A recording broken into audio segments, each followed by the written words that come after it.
दोस्तों, स्वागत है आपका हमारी साइंस क्लासेस में। उम्मीद है आप लोग स्वस्थ होंगे।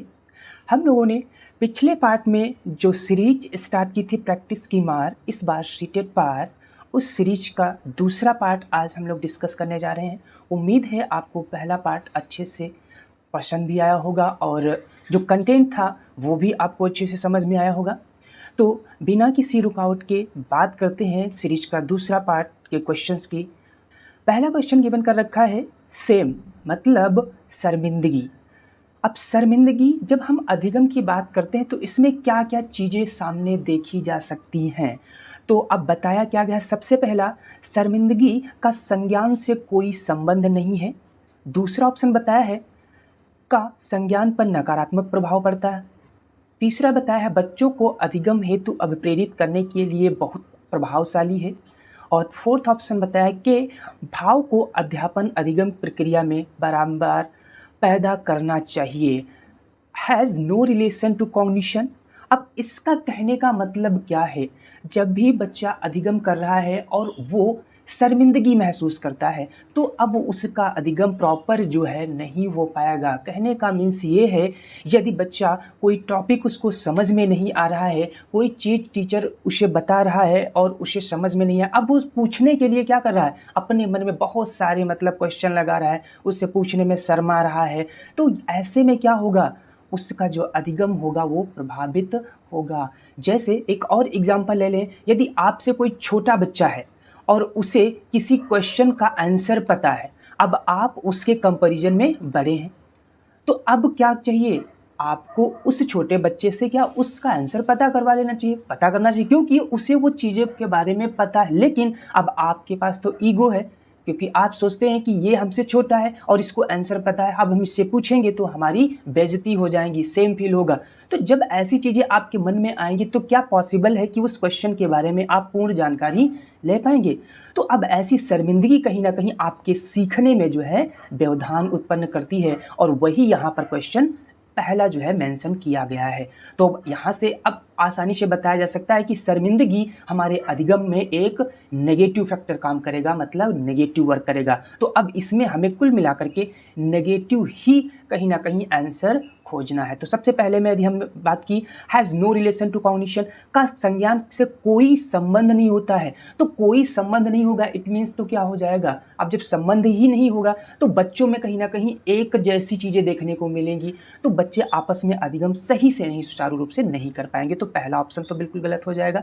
दूसरी बात करेंगे, शर्मिंदगी का संज्ञान पर नकारात्मक प्रभाव पड़ता है। हाँ बिल्कुल, जैसा कि हमने जितना डाटा बताया कि कैसे कैसे एक दूसरे में शर्मिंदगी से जो है अधिगम प्रभावित होता है, शर्मिंदगी का संज्ञान पर नकारात्मक प्रभाव पड़ता है, तो ये बात बिल्कुल सही हो जाएगी। तो ऑप्शन नंबर 2 आपका करेक्ट हो जाएगा। अदर ऑप्शन हमको क्लियर रिवीजन कर लेते हैं। बच्चों को अधिगम हेतु अभिप्रेरित करने के लिए बहुत प्रभावशाली है। यदि आप बच्चों को जो है शर्मिंदगी भरे कुछ एग्जाम्पल दे करके उनको क्या कर रहे हो, क्लास में बार बार कह रहे हो कि ये चीज़ें करना, सारी चीज़ें बार बार उनको उन सारी चीज़ों के लिए अभिप्रेरित करना, ये कहीं ना कहीं अधिगम के लिए रुकावट बनती है।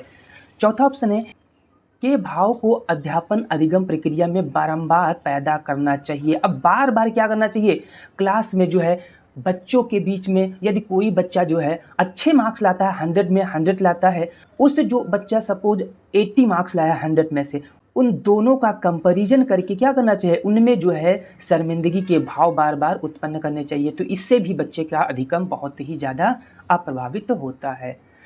बात करते हैं क्वेश्चन नंबर 2 की। क्वेश्चन नंबर 2 गिवन कर रखा है motivation to learn can be sustained by. अधिगम की अभिप्रेरणा को किस प्रकार कायम रखा जा सकता है।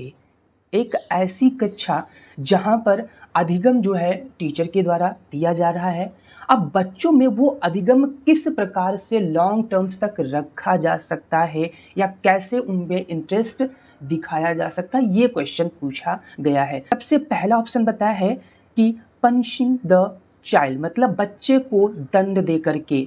अब बच्चे को यदि आप दंड दोगे तो क्या पॉसिबल है कि बच्चा पढ़ने में इंटरेस्ट लेगा, बच्चा सीखने से क्या बचेगा। यदि आप उसे कहते हो कि आपने 2 की टेबल सुनानी है और वो नहीं सुना पाएगा तो उसे आप पनिश करोगे, तो फिर क्या होगा, वो फिर उन चीज़ों से बच करके फिर अधिगम के लिए फिर आगे वो नहीं बढ़ पाएगा। तो ऑप्शन फर्स्ट गलत हो जाएगा। दूसरा है प्रवीणता अभिमुखी लक्ष्यों पर जोर देकर, मतलब focusing on mastery oriented goals. हाँ, ये जो मास्टरी ओरिएंटेड गोल बताया गया है, ये ऑप्शन आपका सही हो जाएगा। ये कहने का मीन्स ये जब भी कोई बच्चा अधिगम जो है ग्रहण करता है तो उसका कुल मिलाकर के 2 टारगेट होते हैं। 2 टारगेट में कह सकते हैं, सबसे पहला होता है परफॉर्मिंग बेस्ड मोटिवेशन और दूसरा होता है उसका मास्टरी ओरिएंटेड जो है गोल्स या फिर मोटिवेशन। अब इन दोनों को समझते हैं क्या होते हैं। जैसे परफॉर्मिंग का मतलब ये होता है कि बच्चे को बता दिया गया कि बेटा आपको 100 में से 100 मार्क्स लाने हैं, कैसे भी हो। अब बच्चा क्या करता है, दिन रात मेहनत करके कैसे भी हो अब उसे 100 में से 100 मार्क्स ही लाने हैं। तो ये क्या है, परफॉर्मिंग बेस्ड चीज़ें हैं, उसे 100 में कैसे भी हो लेकर के ही आना है। तो ये हो जाती है परफॉर्मिंग बेस्ड से जो है ओरिएंटेड। लेकिन जब हम बात करते हैं मास्टरी ओरिएंटेड, तो मास्टरी ओरिएंटेड में क्या होता है, बच्चा अपने जो है थिंकिंग्स, अपने थॉट्स के अकॉर्डिंग उस क्वेश्चन को अच्छे से समझता है और समझने के बाद अपने अकॉर्डिंग जो है उस क्वेश्चन का आंसर दे करके चीज़ों को सॉल्व करता है। अब इसमें होता क्या है, उस जो 100 में 100 वाला बच्चा बाय द वे उसको रट्टाफिकेशन करके ही लाया होगा, तो वो जो डाटा होता है वो लॉन्ग टर्म तक उसके अंदर स्टोर नहीं हो पाता है। लेकिन जो मास्टरी ओरिएंटेड है, क्योंकि उसने अपने थॉट्स, अपने विचार उस क्वेश्चन में मेंशन किए हैं, तो जब हम अपने तरीके से कोई चीज़ करते हैं तो बहुत लंबे समय तक याद रहती है। तो मास्टरी ओरिएंटेड में क्या होता है, जो अधिगम होता है वो अधिक दिनों तक कायम रहता है। क्वेश्चन के अकॉर्डिंग देखते हैं तो आंसर नंबर आपका जो है 2 सही हो जाएगा कि अधिगम की अभिप्रेरणा की किस प्रकार कायम रखा जा सकता है, तो प्रवीणता अभिमुखी लक्ष्यों पर जोर देकर, मतलब focusing on mastery oriented goals पर। अदर ऑप्शंस की बात करते हैं, बच्चों को बहुत आसान क्रियाकलाप देकर। अब बहुत आसान क्रियाकलाप दे दोगे तो बच्चा सपोज अब क्लास 2 में है और कोई बच्चा क्लास 5th में है, तो उसी के अकॉर्डिंग तो ही आप क्या करोगे, उसे वर्क दोगे, ना कि कक्षा 2 वाले को कक्षा 5 वाले जैसा वर्क दे दोगे और जो कक्षा 5 वाला है उसे कक्षा 2 वाला वर्क दे दो। तो ये तो बिल्कुल गलत हो जाएगा। यत्रवत याद करने पर जोर देकर, ये जो है फोकसिंग ऑन रोट मेमोराइजेशन, ये जो रोट मेमोराइजेशन ये भी क्या है, नेगेटिव वर्क करता है इन सीडीपी। जब भी हम बच्चों के अधिगम की बात करेंगे तो ऐसे वर्ड जो मैं अंडरलाइन करते जा रहा हूँ ये हमेशा याद जरूर रखना, क्योंकि ऐसे क्वेश्चंस में जब भी हमारे पास टाइम नहीं बचता है तो हम फिर नेगेटिव और पॉजिटिव वर्ड पर ही हम वर्क करते हैं और उनसे आसानी से हम आंसर फाइंड आउट कर सकते हैं। मोस्ट प्रोबेबली 70% चांसेस रहते हैं कि आपका आंसर वही होना चाहिए। तो ये भी ऑप्शन क्या हो जाएगा, गलत हो जाएगा। कभी भी रटने पर जो है जोर नहीं देना। तो ऑप्शन आपका सेकंड ही सही रहेगा इस आंसर। नाउ नेक्स्ट बात करते हैं क्वेश्चन नंबर 3 की। Problem solving abilities can be facilitated bye, समस्या समाधान क्षमताओं को किस प्रकार सुसाध्य किया जा सकता है। अब एक ऐसी कक्षा जहाँ पर बच्चों में जो है कह सकते हैं अधिगम प्राप्त करने में समस्याएं आ रही हैं, उन्हें बार बार कुछ ऐसी चीज़ें सामने आ रही हैं जिससे उनके अधिगम में रुकावट आ रही है, तो वो उस समस्या को कैसे एक अध्यापक के द्वारा सही किया जा सकता है, उसको सॉल्व किया जा सकता है। तो सबसे पहले ऑप्शन में गिवन कर रखा है focusing on drill and practice, लगातार अभ्यास और कार्यान्वयन पर जोर देकर। ये ड्रिल वर्ड जो है ये भी हमारा नेगेटिव वर्ड होता है। तो ये लगातार यदि आप बच्चों को ड्रिल करते रहेंगे, प्रैक्टिस करवाते रहेंगे, तो बच्चे उससे क्या हो जाते हैं, बहुत ही ज़्यादा परेशान हो जाते हैं। अब बच्चों को बहुत सारे नोट्स बनाने को दे दो तो इससे बच्चे क्या हो जाएंगे, कहीं ना कहीं उनकी लिखने की तो हैबिट अच्छी बनेगी, लेकिन जो अधिगम का है, कहने का मतलब सीखने की जो एक्टिविटी है वो क्या हो जाएगी, थोड़ा रुक जाएगी, स्लो पड़ जाती है। तो पहला ऑप्शन गलत हो जाएगा। दूसरे की बात की है समस्याओं को हल हेतु अटल प्रक्रिया इस्तेमाल करनी चाहिए, मतलब encouraging fixed process of solving the problem. Again देखो यहाँ पर एक वर्ड आ गया फिक्स्ड। यदि बच्चों के अधिगम में आप चीज़ों को फिक्स्ड कर देंगे, मतलब सीमित कर देंगे, तो बच्चे बाहरी चीज़ों को बिल्कुल समझ नहीं पाएंगे, उनके बारे में सीख नहीं पाएंगे। तो कभी भी बच्चों के अधिगम में जो है कोई भी डाटा फिक्स्ड नहीं करना है। तो ऑप्शन सेकेंड भी आपका गलत हो जाएगा। तीसरे की बात करते हैं इंकरेजिंग यूज ऑफ एनालॉजीज, मतलब समरूपों के इस्तेमाल को बढ़ावा देकर। हाँ बिल्कुल हम कह सकते हैं थर्ड ऑप्शन हमारा सही होगा, क्योंकि जब हम बात करते हैं बच्चों के मन में बहुत सारी समस्याएं आ रही हैं, कोई ऐसा टॉपिक आप पढ़ा रहे हो जो उनको बिल्कुल समझ में नहीं आ रहा है, तो अब आपको क्या करना चाहिए, उस टॉपिक से रिलेटेड बच्चों को समान रूप से कुछ एग्जाम्पल्स देने चाहिए कि हाँ बेटा ये जो चैप्टर है इस एग्जाम्पल से आप आसानी से समझ सकते हो। जैसे जब छोटे बच्चे होते हैं तो उनको क्या, जब कोई चीज़ समझानी होती तो उनके सामने उसी के समान कोई ऐसी चीज़, जैसे लकड़ी के खिलौने जो है बच्चे के सामने रख दिए जाते हैं और बच्चे उसको क्या सजीव से कंपैरिजन कर लेते हैं कि ये मेरा घोड़ा है, ये मेरा हमारा जो है बैल है। तो ऐसी चीज़ें, तो ये कहने का मतलब ये है जब टॉपिक में बच्चों को दिक्कत आती तो उनको उसी टॉपिक के समान रूप जो है एग्जाम्पल दे करके उन्हें समझाना चाहिए। तो ऑप्शन थर्ड आपका सही हो जाएगा। फोर्थ भी पढ़ लेते हैं, विद्यार्थियों में डर की भावना। डर मतलब जैसे ही हम बात करेंगे फेयर, तो फेयर भी क्या है बच्चों में जो है कहीं ना कहीं बात की जाए, यदि हम आरपीडी एक्ट या फिर एजुकेशन पॉलिसी 2020 की जब बात करते हैं तो वहाँ से इस जो मतलब पनिशिंग और ये जो फेयर वगैरह की कंडीशन है कि बच्चों के अंदर डर और उनको मारना पीटना, ये सारी चीज़ों को क्या कर दिया गया है, हटा दिया गया है। किसी भी कह सकते हैं माहौल में, किसी भी समय में मतलब बच्चों को आपको ना तो मारना है ना तो उनको कहीं कहाँ डर वर की भावनाएं उत्पन्न करवानी है। तो ये भी ऑप्शन आपका गलत हो जाएगा। नेक्स्ट हम बात करते हैं क्वेश्चन नंबर 4 की। क्वेश्चन नंबर 4 गिवन कर रखा है, in order to address learners from diverse backgrounds a teacher should, विविध पृष्ठभूमियों के अधिगमकर्ताओं को संबोधित करते हैं तो एक अध्यापक को क्या करना चाहिए। अब ऐसी स्थिति जब बच्चों का अधिगम क्लासरूम में हो रहा है, अब बच्चे क्या हैं, अलग अलग संप्रदाय से, अलग अलग भाषाओं से, अलग अलग कह सकते हैं ट्रेडिशन से आ रहे हैं।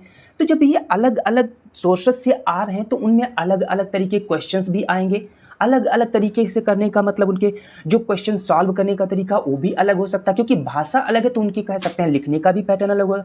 तो ये जो सारी भिन्नताएं देखी जाती हैं किसमें, विद्यार्थी में, तो अब उन भिन्नताओं को टीचर को किस वे में लेना चाहिए वही इस क्वेश्चन में पूछा है। तो सबसे पहले बताया है विविध संबंधी मुद्दों पर बातचीत टालनी चाहिए, avoid talking about aspects related to diversity. ये जो सारी चीजें डाइवर्सिटी उस बच्चे के अंदर दिखी तो अब टीचर को क्या करना चाहिए, उससे बचकर निकल जाना चाहिए। अब बचेगा तो बच्चे की जो समस्या है वो दूर कैसे होगी, तो यहाँ पे तो पॉजिटिव पूछा तो ये बिल्कुल गलत हो जाएगा।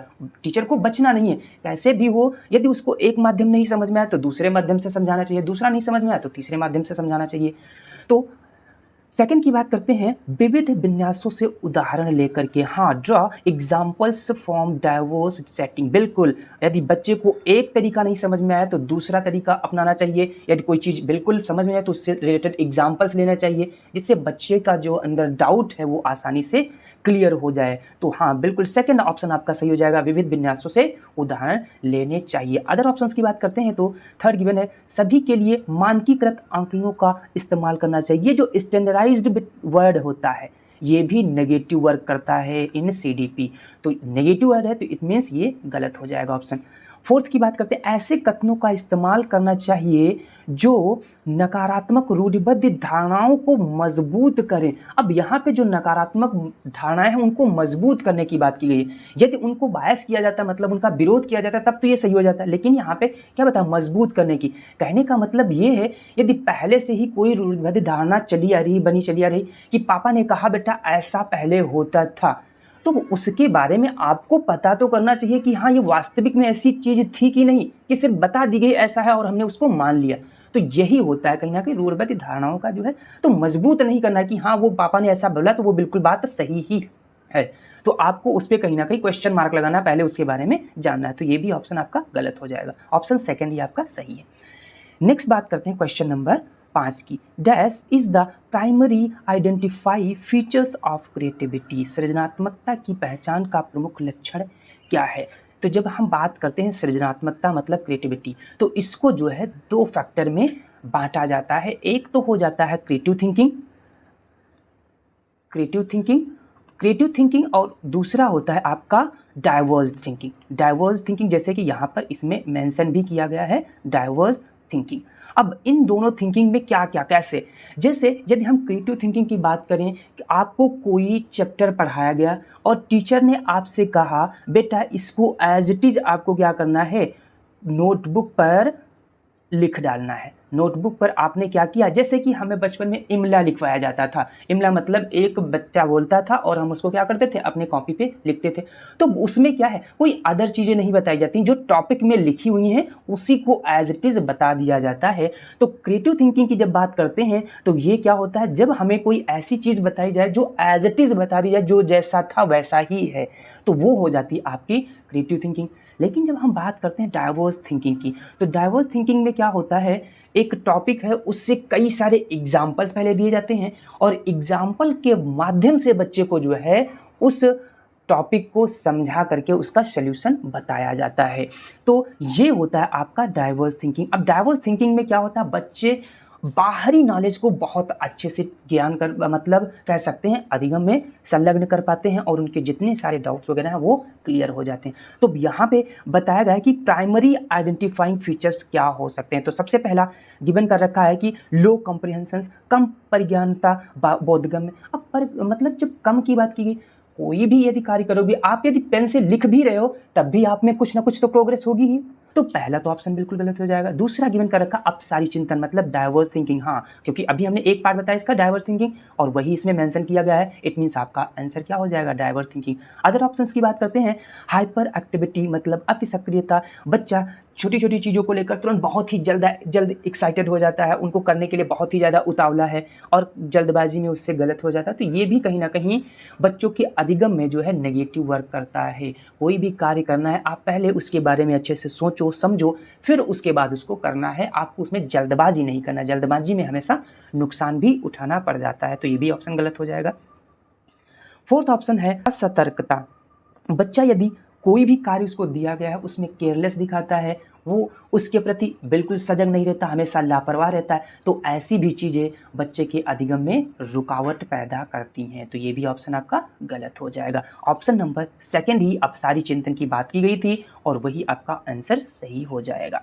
नाउ बात करते हैं क्वेश्चन नंबर 6 की। In order to address the needs of student who are facing learning difficulties a teacher should not. अब यहाँ पे देखो नॉट की बात की गई, मतलब अधिगम कठिनाइयों से जूझते छात्रों को जरूरतों को संबोधित करने के लिए एक अध्यापक को क्या नहीं करना चाहिए। एक ऐसी कक्षा जहाँ पर बच्चे जो है कह सकते हैं ऐसे ऐसे माध्यमों से गुजर के आ रहे हैं, जैसे आरपीडी एक्ट के थ्रू, मतलब कुछ विकलांग है या फिर किसी को सुनाई नहीं पड़ता है या कोई बोलने में तकलीफ है, तो ऐसी समस्याओं में टीचर को क्या नहीं करना चाहिए, आपको ये बताना है। क्या करना चाहिए ऐसा नहीं पूछा, क्या नहीं करना चाहिए। तो सबसे पहले ऑप्शन बताया गया है दृश्य श्रव्य सामग्रियों का इस्तेमाल करना चाहिए, बिल्कुल ये तो आपका पॉजिटिव वर्ड हो जाएगा। दूसरा है संरचनात्मक शिक्षा शास्त्रीय उपागमों का इस्तेमाल करना, मतलब use constructive pedagogical approaches. Constructive मतलब ऐसे माध्यम ढूंढने चाहिए जिससे बच्चे के अंदर क्या हो, विकास देखने को मिले, प्रोसेस देखने को मिले, तो ये भी पॉजिटिव हो जाएगा। कोई भी ऐसी चीज बताई जा रही है जिससे बच्चे में क्या हो रहा है, डेवलपमेंट हो रहा है, तो ये तो पॉजिटिव बात की गई है, तो ये भी आपका आंसर नहीं होगा क्योंकि नेगेटिव पहुंचा है। तीसरा बताया व्यक्तिगत शैक्षिक योग्यता बनाना, डू इंडिविजुअलाइज्ड एजुकेशनल प्लानिंग। बिल्कुल बच्चे अलग अलग तरीके से समस्याओं से ग्रसित हैं, कोई बच्चा देख नहीं पा रहा तो उसको उसके अकॉर्डिंग मतलब प्लानिंग बनानी है, जो बच्चा सुन नहीं सकता उसको उसके अकॉर्डिंग प्लानिंग बनानी। तो ये सारी चीज़ें क्या है, उसके व्यक्तिगत शैक्षिक योगदान के योजना के अनुसार ही बनाया जाएगा, तभी तो वो अधिगम आसानी से ग्रहण कर पाए। तो हाँ, ये ऑप्शन आपका बिल्कुल पॉजिटिव बता रहा है, नेगेटिव ही बात करनी है। फोर्थ बताया शिक्षा शास्त्र और आकलन की जटिल संरचनाओं का प्रयोग करना चाहिए, प्रैक्टिस रिज्ड। ये रिज्ड जो वर्ड है ये क्या होता है, नेगेटिव वर्ड होता है और नेगेटिव की ही यहाँ पर बात की गई हमें क्वेश्चन मार्क में। तो structure for pedagogical and assessment, कभी भी बच्चे के अंदर रिज्ड वाली भावना है, मतलब जटिल प्रक्रिया अपनाना नहीं है, उसे सरल कार्य दे करके फिर उसे ट्रिपिकल कार्य की तरफ ले जाना है। तो फोर्थ ऑप्शन आपका बिल्कुल गलत हो जाएगा क्योंकि नेगेटिव का भाई नेगेटिव ही रहता है और यहाँ पे नेगेटिव ही बात की गई कि जटिल संरचनाओं का प्रयोग करना चाहिए, तो ये ऑप्शन बिल्कुल सही हो जाएगा।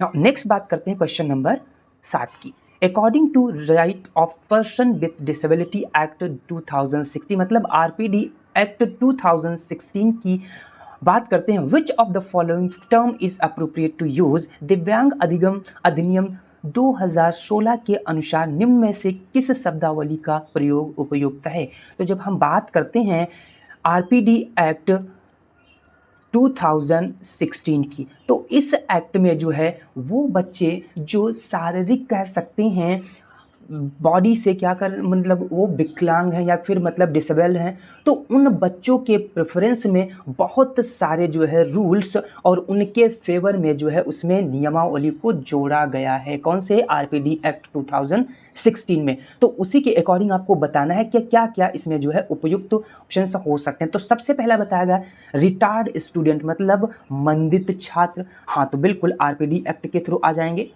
विकलांग छात्र, बिल्कुल वो भी इसी के थ्रू आ जाएंगे। अब तीसरा ऑप्शन है छात्र जिसे शारीरिक दिव्यांगता है, स्टूडेंट विथ फिजिकल डिसेबिलिटी। ये ऑप्शन जब हम पढ़ते हैं तो ये ऊपर वाले दोनों ऑप्शन इसी के अंदर संलग्न देखने को मिल जा रहे हैं। चौथा ऑप्शन पढ़ते हैं छात्र जिसका अशक्त शरीर हो, स्टूडेंट विथ क्रिपल्ड बॉडी। अब जब ओवरऑल हम इन तीनों ऑप्शंस को इस वाले ऑप्शन से एलिमिनेट करते हैं मतलब तीसरे वाले, तो अब क्या देखा जाता है कि ये तीसरे वाले ऑप्शन में तीनों ऑप्शन ऑटोमेटिकली मिल जाते हैं। जैसे जब कोई छात्र शारीरिक दिव्यांग है तो उसके अंदर वो मंदित छात्र भी देखने को मिलेंगे, विकलांग भी छात्र मिलेंगे और छात्र जिसका अशक्त शरीर है, तो वो सारी चीज़ें इसमें आ जाएंगी। तो सबसे वैसे ये नहीं कि हाँ इसमें फर्स्ट ऑप्शन गलत है, तो गलत नहीं है, सही है, लेकिन यदि हम ऑप्शन के अकॉर्डिंग जाए तो सबसे बेहतर ऑप्शन आपको तीसरा देखने को मिलेगा। तो थर्ड ही हो जाएगा छात्र जिसे शारीरिक दिव्यांगता है। नाउ नेक्स्ट बात करते हैं क्वेश्चन नंबर 8 की। Sequence of development among children from birth to adolescence is. जन्म से किशोरावस्था तक बच्चों में विकास किस प्रकार मतलब किस क्रम में होता है। तो आपने जब फर्स्ट पार्ट देखा होगा तो उसमें जीन पियाजे साहब की स्टेजेस के बारे में बात की थी। तो उसमें जीन पियाजे साहब ने 4 स्टेजेस बताई थी। सबसे पहली स्टेज उन्होंने बताई थी सेंसरी मोटो स्टेज, दूसरी बताई थी प्री ऑपरेशनल स्टेज, तीसरी बताई थी कॉन्क्रीट स्टेज और चौथी बताई थी फॉर्मल ऑपरेशनल स्टेज। अब उन चारों स्टेजेस में यहाँ पर देखो कितना 3-3 स्टेजेस की ही बात की गई है, 3-3-3-3। तो मतलब 3 स्टेजेस के अकॉर्डिंग हमें क्या इनको सीरीज में लगाना है, वो भी जन्म से किशोरावस्था थी। तो सबसे पहले सेंसरी मोटो स्टेज मतलब ये पहली हो जाएगी, तो यह तो सही है। दूसरा कॉन्क्रीट मतलब अब सेकंड जब दिया नहीं तो हाँ सेकंड बिल्कुल तीसरा देखा जा सकता है। फिर चौथा अब्स्ट्रैक्ट थिंकिंग मतलब अमूर्त चिंतन, ये क्या आ जाता है फॉर्मल स्टेज मतलब 4th स्टेज में। तो ये वाला ऑप्शन सीरीज में लगा हुआ है। अदर ऑप्शंस भी चेक कर लेते हैं। अमूर्त ये तो चौथी स्टेज हो जाती है, तो अमूर्त की बात की गई चौथी स्टेज, तो ये तो गलत हो जाएगा। थर्ड है मूर्त अमूर्त संवेदी। अब मूर्त मतलब कॉन्क्रीट, ये तो तीसरी स्टेज है, तो ये तो बीच से उठा लिया जाएगा, तो ये भी गलत हो जाएगा। अब चौथा ऑप्शन की बने अमूर्त मूर्त संवेदी। हाँ ये ऑप्शन थोड़ा तुम्हें कंफ्यूज कर सकता है कि अमूर्त फिर मूर्त और फिर संवेदी, तो ये क्या है जो फर्स्ट वाला है उसका सिर्फ रिवर्स पैटर्न ही है। लेकिन क्वेश्चन के अकॉर्डिंग यहाँ पे बताया गया जन्म से किशोरावस्था, तो जब जन्म से किशोरावस्था की बात करेंगे तो ऑप्शन आपका फर्स्ट सही हो जाएगा। और यदि क्वेश्चन में मेंशन कर रखा है किशोरा से जन्म अवस्था तक सीरीज पूछा तो आपका ऑप्शन 4th सही हो जाता। तो क्वेश्चन जैसे पूछा तो उसके अकॉर्डिंग आपका ऑप्शन फर्स्ट सही हो जाएगा। नाउ नेक्स्ट बात करते हैं क्वेश्चन नंबर 9 की। In a inclusive classroom emphasize should be on. एक समावेशी कक्षा में डैश पर जोर होना चाहिए। अब एक ऐसी कक्षा जहाँ पर बच्चे जो है एक साथ मिल करके अधिगम कर रहे हैं, अब उस कक्षा में जो है एक टीचर के द्वारा किन चीज़ों पर ज़्यादा से ज़्यादा फोकस करनी चाहिए, जोर देना चाहिए। तो सबसे पहले फर्स्ट गिवन है परफॉर्मेंस ओरिएंटेड गोल। तो परफॉर्मिंग ओरिएंटेड गोल की बात करते तो अभी हमने जब सेकंड क्वेश्चन सॉल्व किया गया था तो बच्चे को परफॉर्मेंस बेस्ड नहीं प्रिपेयर करवाना, उसे मास्टरी ओरिएंटेड बनाना है, क्योंकि बच्चे को लॉन्ग टर्म तक वो सारी चीज़ें याद रहनी चाहिए। तो पहला ऑप्शन तो बिल्कुल गलत हो जाएगा, क्योंकि बच्चे के अंदर समावेशी कक्षा की जब बात करेंगे तो उसके अंदर सिर्फ और सिर्फ परफॉर्मेंस बेस्ड ही चीज़ें नहीं करवानी चाहिए, तो ये गलत हो जाएगा। दूसरा है अनडिफ्रेंशिएटेड इंस्ट्रक्शंस, अविवेदी समरूपी निर्देश। अब उसको ऐसे ऐसे मतलब निर्देश या ऐसे ऐसे एग्जाम्पल्स देना चाहिए जिससे बच्चा भ्रमित हो जाए। कहने का मीन्स ये है बच्चे को पढ़ाया जा रहा है अशोक के बारे में और बच्चे से पूछ लिया जाए क्वेश्चन अकबर के बारे में, तो बच्चा क्या हो जाएगा फिर कंफ्यूज हो जाएगा। जब उसके बारे में अकबर के बारे में पता ही नहीं है तो फिर कैसे बता पाएगा। तो ऐसे बिल्कुल नहीं, तो इन चीज़ों पर बिल्कुल नहीं जोर देना चाहिए, तो ए भी ऑप्शन गलत हो जाएगा। थर्ड है segregation of student based on their social identity, सामाजिक पहचान के आधार पर छात्रों के अलगाव। अब बच्चे को अब अलग अलग समाज से बच्चे आए हैं, कोई पिछड़े वर्ग से आया, कोई अपर कास्ट से, तो इससे क्या है बच्चों में क्या डिफरेंसेस बना दो, उनके अंदर अलगाव बना दो कि ये बच्चा जो कह सकते हैं निम्न जाति का है, ये अपर जाति का है, या फिर ये बच्चा बहुत ज़्यादा पढ़ने में अच्छा है, ये बच्चा कमज़ोर है, तो उनमें क्या अलगाव पैदा कर दो। तो इससे क्या, जैसे ही बच्चों के अंदर सेग्रीगेशन जैसे टॉपिक क्रिएट कर दोगे तो बच्चे में क्या हो जाएगा, हीन भावनाएं देखने को मिलेगी, बच्चा जो है अधिगम सही से नहीं कर पाएगा, उसके अंदर बहुत सारे क्वेश्चन अपने मन में ही बनते चले जाएंगे, तो बच्चे का अधिगम इस तरीके से क्या हो जाएगा, स्लो पड़ जाएगा। तो ये भी ऑप्शन गलत हो जाएगा। फोर्थ गिवन है, हर बच्चे के सामर्थ्य को अवसर प्रदान करने चाहिए। बिल्कुल, ये ऑप्शन 100% सही हो जाएगा कि providing opportunities aiming at the maximize potential of individual childrens. हर एक बच्चा, वो चाहे जिस भी कैटेगरी से आ रहा हो, जैसे भी वो समर्थ हो, उसके अकॉर्डिंग उसे अधिगम में संलग्न करना ही चाहिए और उसे ज़्यादा से ज़्यादा सभी बच्चों के समान जो है अवसर भी देते रहना चाहिए, जिससे बच्चे के अंदर कह सकते हैं और भी ज़्यादा क्यूरियोसिटी बढ़ती रहेगी और वो कोई भी कार्य करने में बहुत ही ज़्यादा एक्साइटमेंट या फिर इंजॉय लेता रहता है। तो ऑप्शन आपका फोर्थ सही हो जाएगा। बात करते हैं क्वेश्चन नंबर 10 की। Individual differences in a progressive classroom should be treated as. एक प्रगतिशील कक्षा में व्यक्तिगत भिन्नताओं को किस प्रकार से देखना चाहिए या फिर देखा जाना चाहिए। तो अब हमने क्या बताया, बच्चे हैं जब अधिगम करने आते हैं तो अलग अलग संप्रदायों से आते हैं, अलग अलग जगहों से आते हैं। अब अलग अलग जगहों से आते हैं तो उनमें अलग अलग तरीके के जो है क्वेश्चन मार्क या अलग अलग तरीके के उनके जो भी क्रिया करने के कला होते हैं वो अलग अलग देखने को मिलते हैं। तो ये सारी चीज़ें जो है कहीं ना कहीं किस रूप में देखी जानी चाहिए, एक अध्यापक के द्वारा। तो अब नेगेटिव वे में तो बिल्कुल नहीं लेना चाहिए, मतलब हमेशा ये सारी चीज़ें पॉजिटिव वे में ही तो वर्क करेंगी। यदि आप नेगेटिव वे में ले लेंगे तो बच्चे के अधिगम में वो सारी चीज़ें रुकावटें बन जाएंगी। तो हमें कुल मिलाकर के इस क्वेश्चन में पॉजिटिव वर्ड ही फाइंड आउट करना है। तो सबसे पहला गिवन कर रखा है कि अधिगम की प्रक्रिया में बाधा, a hindrance to the process of learning. बच्चे के ये सारी चीज़ें अधिगम में जो है बाधाएं उत्पन्न करेंगी। तो बाधाएं कैसे उत्पन्न करेंगी, बच्चे विभिन्न तरीके से सोचते हैं, विभिन्न तरीके से कार्य करते हैं, तो ये तो उसके लिए पॉजिटिव बात हो जाएगी। उठ के सोचने की जो क्षमता है वो और भी ज़्यादा बढ़ेगी। तो उसको कभी भी टीचर को बाधा नहीं मानना है, उसे पॉजिटिव मानना है। तो ये ऑप्शन बिल्कुल गलत हो जाएगा। दूसरा बताया, अध्यापक के पक्ष पर असफलता, in a failure of the part of teacher. अब टीचर फेल हो जाए, इसका तो कहीं ना कहीं बच्चों के अधिगम से तो कोई बात मतलब कह सकते हैं रिलेट नहीं किया जा सकता। बात यह है कि सपोज एक टॉपिक टीचर पढ़ा रहा है तो वहाँ पर कई सारे बच्चे हैं जो कह सकते हैं जिनका आईक्यू लेवल बहुत अच्छा है, वो बहुत ही जल्दी उस चैप्टर को सीख लेते हैं। तो इससे, और कुछ बच्चे हैं जो कह सकते हैं जिनका आईक्यू लेवल बहुत ज़्यादा कमज़ोर है तो वो नहीं सीख पाते। तो अब यदि उस बच्चे को जिसको समझ में नहीं आया है तो टीचर को ऐसा नहीं कि वो असफल हो जाए, असफल अपने आप को मान ले, उसे अब क्या चाहिए, वो उस बच्चे को दूसरे माध्यम से समझाए। जब तक उस टॉपिक को समझ में नहीं आता तब तक उसे अलग अलग तरीके से, तो इसमें अपने अध्यापक को असफल नहीं मानना है, असफल ना मान करके उसे अलग अलग फैक्टर्स बता करके उसका सोल्यूशन बताना ही बताना है उसको।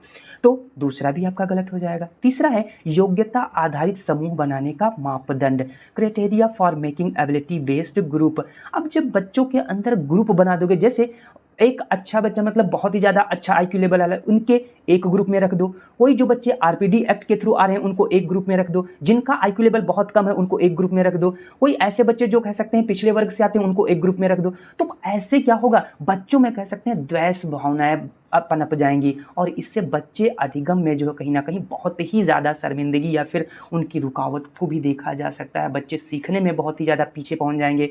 तो ऐसे तरीके बिल्कुल नहीं अपनाना है कि बच्चों में ग्रुपिंग नहीं करना है, बच्चों को एक साथ, क्योंकि समावेशी कक्षा का मतलब ही होता है एक साथ सभी को है अधिगम प्रोवाइड करना है। तो थर्ड ऑप्शन भी आपका क्या हो जाएगा, गलत हो जाएगा। फोर्थ बताया, अध्यापन अधिगम प्रक्रिया की प्रयोजना के लिए महत्वपूर्ण। जो सारी चीज़ें मतलब अलग अलग तरीके से बच्चे पूछ रहे हैं, अलग अलग तरीके की उनकी भाषाएं हैं, अलग अलग तरीके से उनके क्रियाकलाप कार्य करने की जो शैलियां हैं, तो उन सभी चीज़ों को, ये सारी जो भिन्नताएं स्टूडेंट के अंदर देखने को मिलती हैं, तो टीचर को हमेशा क्या करना चाहिए, उसको ये सारी चीज़ें पॉजिटिव वे में लेना है। उसके अधिगम में ये सारी चीज़ें परियोजना का महत्वपूर्ण जो है कार्य बन पाएंगी या बनाएंगी। तो ऑप्शन नंबर 4 ही आपका एकदम करेक्ट हो जाएगा। उम्मीद है आपको जो 10 क्वेश्चंस सीडीपी के मोस्ट एक्सपेक्टेड ऐसे क्वेश्चन है जो आपको आगामी परीक्षाओं में जिसमें सीडीपी पूछी जाती है उसमें ज़्यादा से ज़्यादा जो है देखने को मिलेंगे, खासकर जो सीटेट 2024 अभी हाल ही में होने वाला है जुलाई में, उसमें ऐसे क्वेश्चंस बहुत सारे देखने को आपको मिलेंगे। तो जो भाई हमारे सीटेट 2024 जुलाई में एग्जाम में बैठने वाले हैं, ज़्यादा से ज़्यादा इस प्रैक्टिस की मार, इस बार सीटेट पार के वीडियोस को ज़्यादा से ज़्यादा देखते रहें। आगे अपकमिंग जितने भी सीरीज़ के पार्ट्स हैं आपको इसी चैनल पे मिलते रहेंगे। तो ज़्यादा से ज़्यादा वीडियो को लाइक और सब्सक्राइब शेयर जरूर करते रहिए अपने दोस्तों के साथ, क्योंकि उनको भी इस वीडियो का फ़ायदा मिल सके।